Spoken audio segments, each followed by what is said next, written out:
So good morning, my friends. Carlos here, just starting off a run, a longish run, not my longest run, but long-ish. Let me just check the time, 7:50 real time. This is the beginning of the trail system on Mount Douglas. I'm 17 seconds ahead of my 8.5 minute pace for today's run. It's going to be half trail, half asphalt and pavement. It's going to be a long section of rail trail, which is mostly gravel, where I'm going to be running. I'm going to be passing Roy's statue on the Blenkinsop trestle.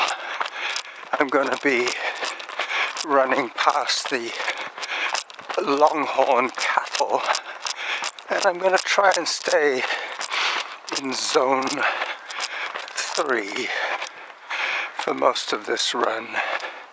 When I hear zone 4, like now, I will take a little walk break. It's a good strategy for longer runs is to walk early and often. Good morning. Good morning. Hi there. Have a good day. Yep, you too. Oh, these trees, most of the big ones here, are Douglas fir trees. Very soon I'm going to be exiting the park at Glendenning trailhead, and then I've got some sidewalk, and then I get on the rail trail.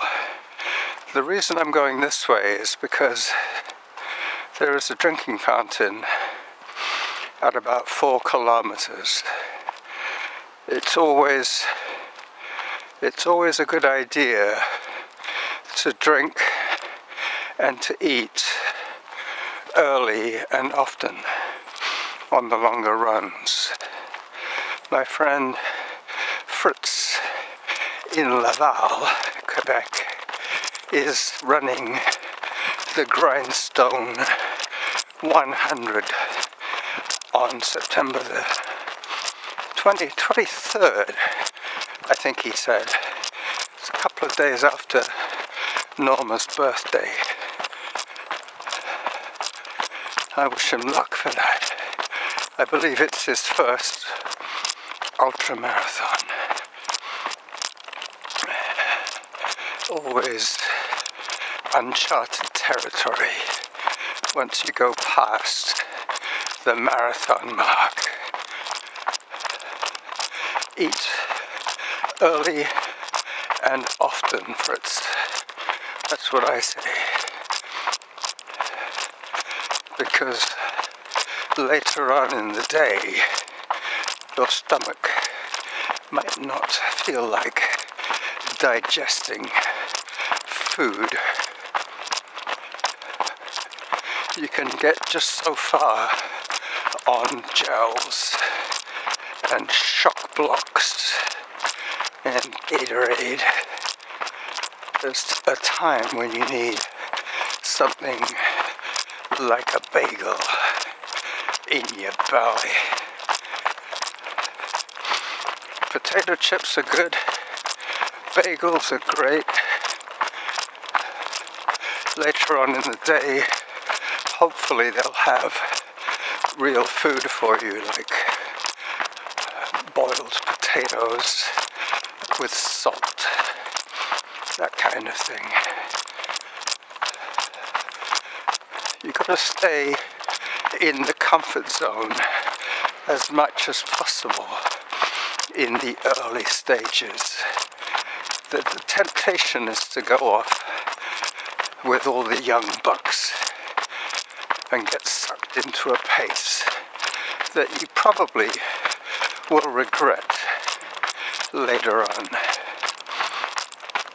psychologically, oops, zone 5, psychologically, it's better to come up from behind in the second half of a race than to head off in the lead and then have people past you. Psychologically, it is quite soul-destroying to be passed when your spirits are low.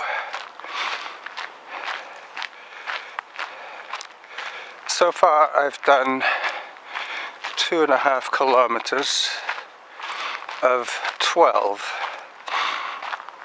as I leave the park for the first time.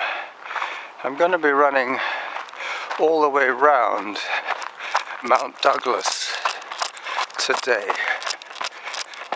I'm going to be doing some of the trails. I've already done one trail section.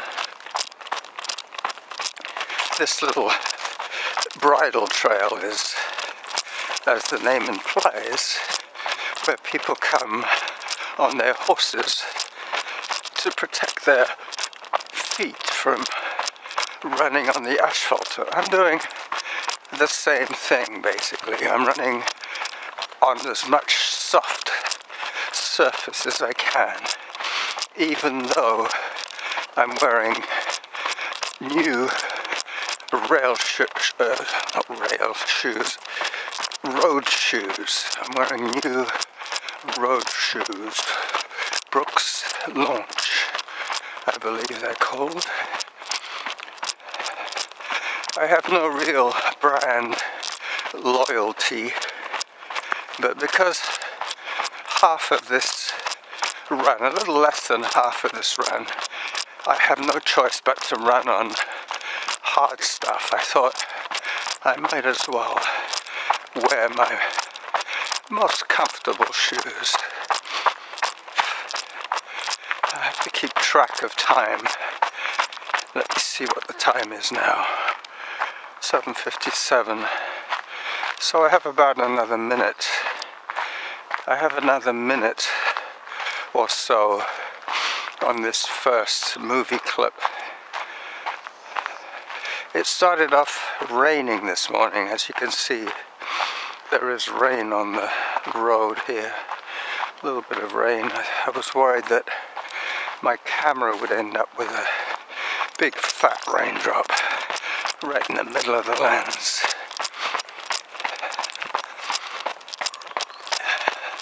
But no, this is good. The rain has cooled off the air a little bit. So this is around the 3.5 kilometer mark and my first drink break.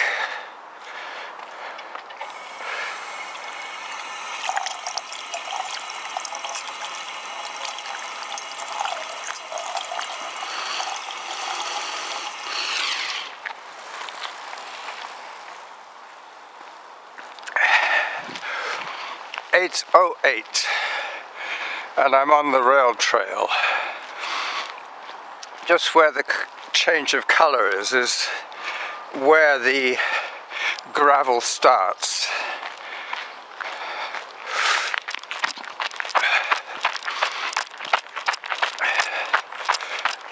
Another tip about distance running is that even though it might not be a hot day, you're still going to lose a lot of moisture from your body, mostly from your breath. If you ever noticed your breath on a cold day, what you see is water vapor coming out of your mouth. So if you're out there for 4 or 5 hours, you're probably going to breathe out about 1 liter of body fluid. And where is that coming from? It's coming from your blood. So your blood is going to get thicker It's going to get thicker as you start losing some of that volume of fluid in your body. I'm going to run this clip until 8:16, and then I'm going to save the last clip for when I'm on the scenic part of the run. Not that this isn't scenic, but it is just a rail trail, dead straight, dead flat. So the only time I might start filming again is if the longhorn cattle are out in the pasture. There's a few crab apples on the ground. Most of these bikes that you see nowadays around here are e-bikes. They really have taken off. I think since the pandemic, since COVID started in 2020 and all the gyms closed down, a lot of people chose to get their exercise on bikes. And the bike stores had a lot of new customers, and most of them were middle-aged professionals who can afford to shell out $2,000 or thereabouts for a half-decent e-bike. They weren't going to invest that kind of money in a good road bike. Mind you, a good road bike could easily cost you more than that. So they chose the e-bike route. I have an e-bike. My wife has an e-bike. I have done the equivalent of e-biking across Canada, about 11,000 kilometers of trouble-free riding. And because I don't have a driver's permit, it is my main source of transportation, other than my legs, obviously. In the old days, I would have run everywhere and driven to the store for groceries. But nowadays, I run, I hike, I race walk. This isn't race walking, this is recovery walking. I'm waiting to get to that sweet zone, zone 2. I'm on zone 5 at the moment, but I am 2 minutes ahead of my pace on about 5 kilometers. Zone 3 is coming down. I'll start jogging now again.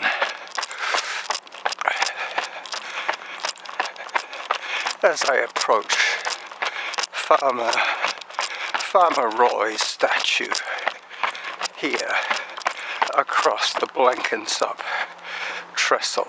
That's Blenkinsop Lake, covered in algae. And this is my friend Farmer Roy. He doesn't say much these days. And that is Mount Douglas over there in the distance. I've got another 3 minutes on this clip, and then I'll put it away until I get to the other side of Mount Douglas and I'm back on the gnarly mountain trails. 4.5 kilometers, 7 minutes 59 per kilometer is my average pace. That's the other thing that I like about heart rate training. There are certain apps that will give you audio stats, so you don't have to keep looking at your watch. You can just hear what your heart is up to. And if you keep in the sweet zones, the top of zone 2 to the bottom of zone 4, that is what I'm doing today. I'm 2.5 minutes ahead of my 8.5 minute pace. Zone 2. So off I go. It's quite noticeable that continuous running, your heart rate will climb steadily. And when you're feeling fresh, that's not an issue. But when you're not feeling fresh, when you've already got maybe 30 kilometers under you, those out of zone minutes will cost you dearly at the end of a 100-kilometer, 100-mile race. I believe Fritz is running a 100-kilometer race, the Grindstone.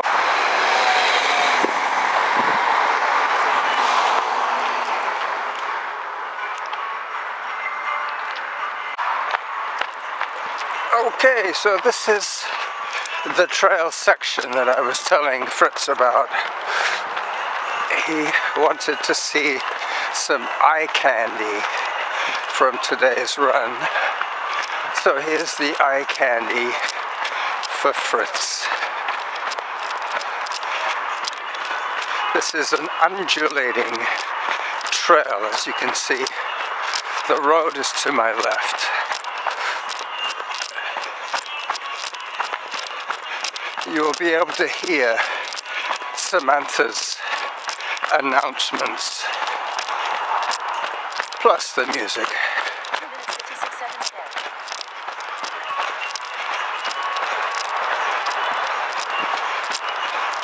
And up, up, up. Don't burn your jets on the uphills, Fritz. Most of the smarter ultra runners hike when they can hike and run all the downhills.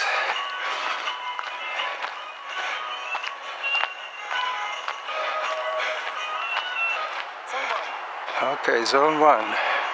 Now I go down, down, down.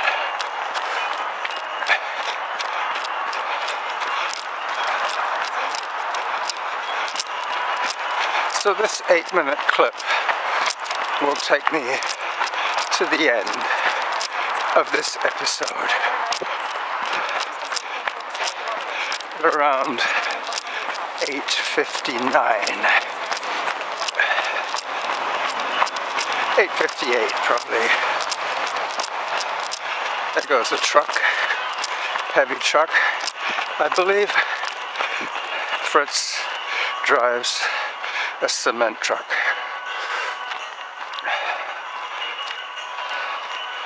Alright, so I'm going to cross the road and head down towards Mount Douglas parking lot. I'm on the opposite side of Mount Douglas now, heading for home via the Douglas Creek Trail. Zone 2. Downhills can be quite painful if your knees are sore.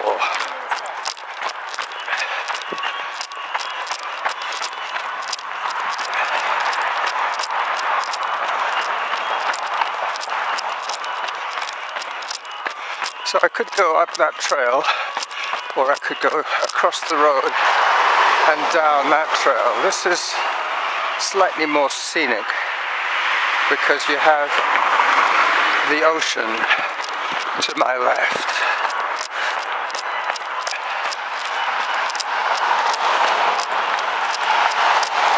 The only downside about this route that I'm taking now is that as of that yellow post, it's paved. to the end of the parking lot. And that's okay. I got my new Brooks launch shoes on.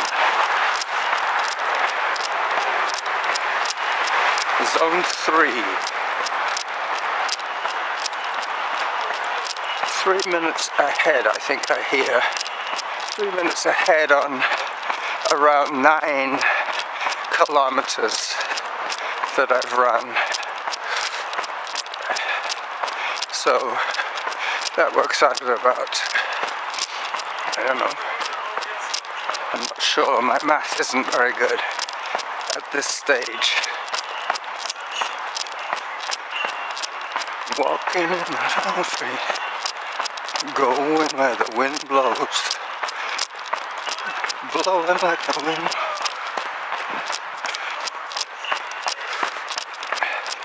Sugar Magnolia, Sunshine Daydream.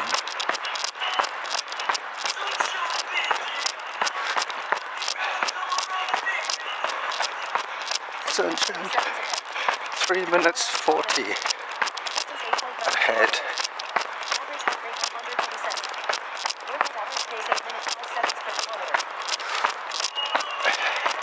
8 minutes 5. Zone 4 you can ignore on a downhill, especially when you're 2 kilometers from finishing.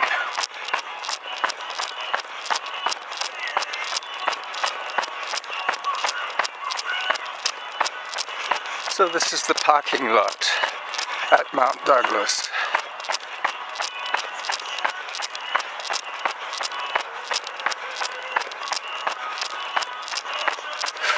Morning.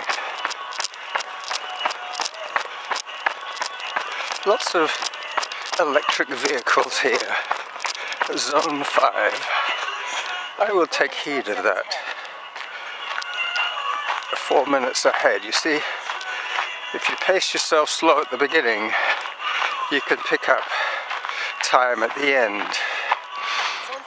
The last thing that I want to say to Fritz, other than good luck, bonne chance mon ami, is the business about the heart and the blood. The most important muscle for running distance is your heart muscle, not your legs, not your lungs, not your rib cage, not your diaphragm. It's your heart. Keep your heart happy and keep the comfort zone for as long as you possibly can. When that blood starts to thicken up, when you're dehydrated, that is when your heart has to work harder. If you can imagine, your heart is a pump. The thicker the liquid, the harder it has to work to pump. So this is the running jackal signing off on his, which will be 11.5 kilometer run, saying bye-bye from my midweek show, and good luck, Fritz. Bye-bye.